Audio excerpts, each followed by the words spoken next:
La dernière fois que j'étais en Asie, j'ai rencontré un gars qui pesait entre 50 et 100 millions de dollars. Il était propriétaire de plantations d'huile de palme. Et je peux vous dire que quand vous allez chez lui, il n'y avait rien de luxueux. Une maison tout à fait normale, un gars très humble, pas de Rolex, pas de Maserati, aucun truc de luxe en fait.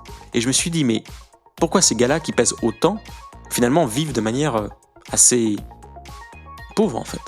Et c'est là que j'ai compris que son plaisir, c'était pas forcément d'acquérir énormément de biens matériels, mais c'était plutôt d'acquérir des nouveaux terrains, de grossir, d'exceller dans son domaine, de produire la meilleure huile, d'avoir les plus beaux arbres, de pouvoir montrer ce qu'il créait et ce qu'il faisait avec ses mains. Parce que tous les jours, il était au charbon, tous les jours, il mettait les mains dans le cambouis. Et il était en liberté, dans sa nature, et c'est ça qu'il faisait vivre. C'est ça qu'il aimait.